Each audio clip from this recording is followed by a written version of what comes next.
What's going on, everybody? Welcome back to Badlands Backlogs. My name is Jaco, and today we are checking out and giving our first impressions on 33 Immortals, or at least the beta for 33 Immortals. This is the next game from the team over at Thunder Lotus, who you may remember from a couple Xbox showcases ago released Spiritfarer, which was sort of a city management, relationship building, super cozy game about helping animals accept death, essentially, and cross over to the afterlife. Super cute premise on top with a deep, dark story underneath. Due for release later this year, 33 Immortals is a top down mix of action hack and slash gameplay with roguelike mechanics running on the back end. In it, you'll be setting out on runs to essentially stand toe to toe with God, who's out to banish all beings.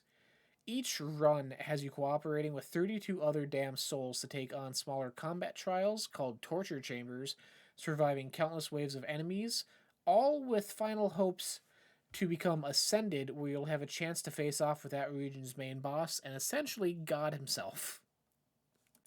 Once you've chosen what map to tackle, you'll be dropped in the same layout every time in a different spot. There will be pots you can break to collect bones for upgrades or restoring health. There will be upgrade stations scattered about, chests randomly spawned across that are being guarded by enemies, and doors, which we'd previously mentioned, that lead to torture chambers. These will sort of be your main goal starting out. Once entered, you will be dropped in a room with nonstop enemies spawning that will eventually lead to one or two mini bosses. Take care of these, your door's closed, you get a chest with loot that gives you passive buffs or more health, whatever it be. You exit. Once all the other doors have been beaten in your game from other players, you kind of have some downtime to explore the map again, regain your health, do whatever needs to be done until the next set of doors spawn. Rinse and repeat 2 or 3 times.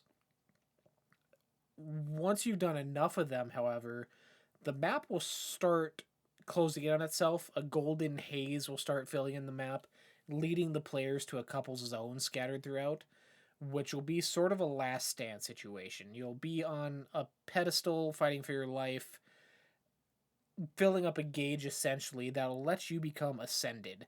If you survive, become ascended, you're whisked off to the final boss for that region with everyone else who has survived that long, hoping to not roll credits, but just survive for your final gift of bonuses, boons, whatever it be.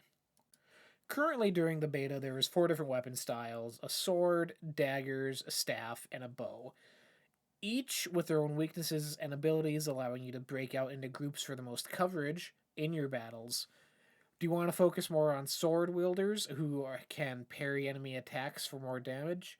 Or perhaps have a couple more people with staffs who have slowing effects, making things more manageable? The choice is really up to you, but with the only option for communication being in game emojis right now, it seems like a massive oversight.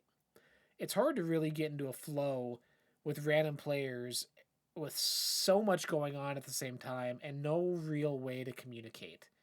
Do you activate your team up ability and hope 2 random people see it and walk into your AoE zone to activate it?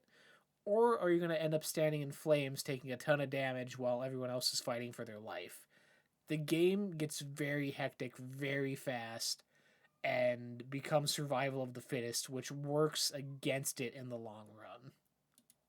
While it may look relatively simple at the surface, 33 Immortals is actually complex in a way that's not really helpful to its multiplayer team based ideas. Things like icons representing different stats or just names of certain things aren't really clear and required me to go into the in game glossary to figure out what exactly was going on, and even then, putting pieces together didn't really help. If I were to tell you there's a stat called empathy, would you guess that it increases your effectiveness of co op abilities? Probably not. I wish the tutorial for the game, again, this is beta, it could be added later, dove in deeper to the nitty gritty and stuff that's unique to 33 Immortals. Don't take the idea of these things for granted. It needs to be introduced to a player especially as everyone's figuring things out for their first time together. The co-op aspect is where I think the game really shines, even with the immediate communication issues right now. There is in-game team up abilities where you build up a gauge and you press left trigger, I believe it is, on controller, and it drops certain sigils on the floor that people can stand on. If you're using the archer class and two people stand on your icons, it'll rain down a volley of arrows in your direction. The sword class gives everyone a shield. It adds an extra layer of abilities onto the game without complicating things, although it does fill up the screen more if multiple things are happening at once. But overall, just having 33 people in one world, everyone's working towards the same goal, but you may run past someone who's looking for a specific enemy to kill, people who are looking for a specific upgrade. Everyone's kind of doing their own micromanagement tasks while working towards the next doors, working towards the next boss fight, working towards the next phase. It's a nice blend that makes the world really feel alive in the short bursts you're experiencing it in. I really like the idea of massive groups of players working together for a main goal. However, I wish it was fleshed out a little more with more direct goals to work towards. As of now, it's just wait for the next door to unlock, go run at it head first, back out, wait for the next door to unlock, back out.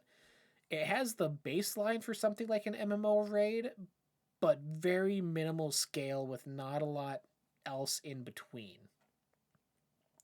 If you get stuck in a group that's not as skilled as you, or behind in stats and upgrades, your whole run is kind of screwed, as the difficulty for each map doesn't change with player count and is stagnant the whole way through. Meaning, if you enter a final boss with 10 or 25 players, the damage output from the said boss is going to be exactly the same, mechanics will be exactly the same, requiring twice as much effort if you're going in with lower players, and most of the time means your run is dead from the start if you start dropping off players early on.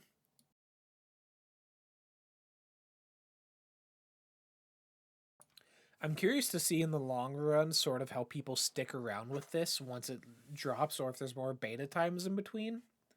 The upgrade system right now for me is a major hangup for me, as I feel like getting tangible upgrades and buffs takes too long. Runs at most run from 25 to 35 minutes, depending on skill, how many people are alive, if you even make it to the end. There is a mechanic where if you die, your soul can be rescued once, I believe.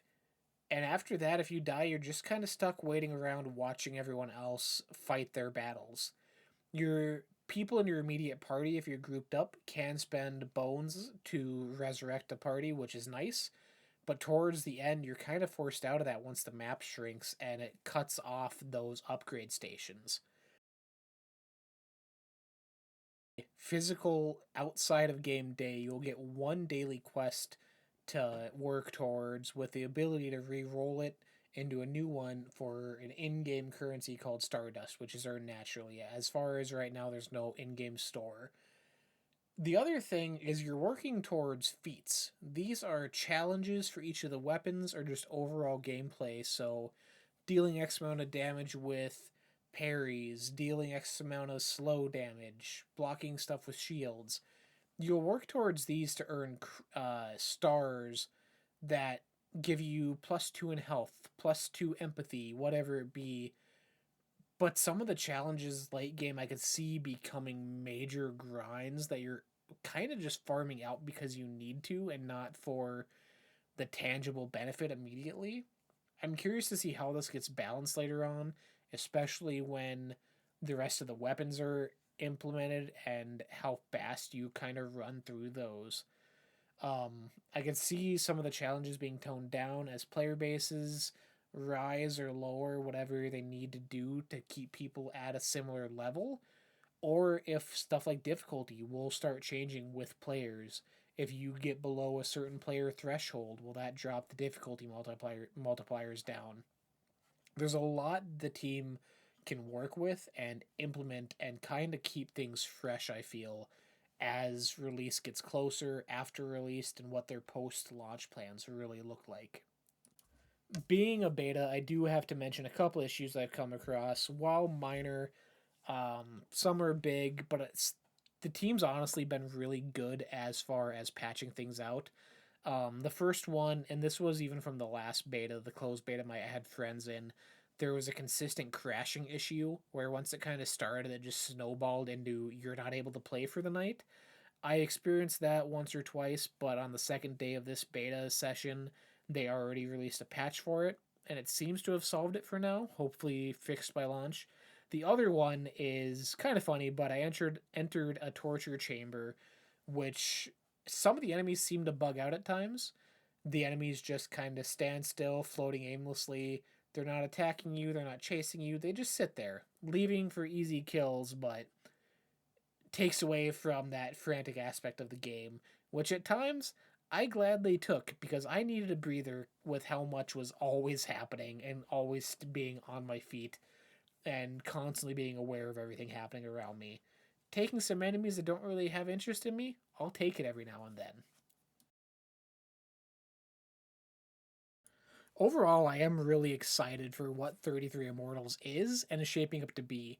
I'm curious to see what changes are made and how drastically different the game could be at launch and months leading after launch. Things like the communication and voice chat and text chat, stuff like that I mentioned, I can see being easily implemented. But I'm curious to see how the team tackles stuff like the difficulty not changing for party sizes, scaling balances, stuff like that. But that is yet to be seen. Stuff we'll be waiting on for the foreseeable future. For now, 33 Immortals is due out sometime in 2025, hoping for a release date sooner than later. Thank you guys so much for checking out this impressions video. If you like what we're doing here, you can drop us a like, follow, comment, share this video down below. Whatever it is you do, it all helps us out in the long run. Happy gaming till next time.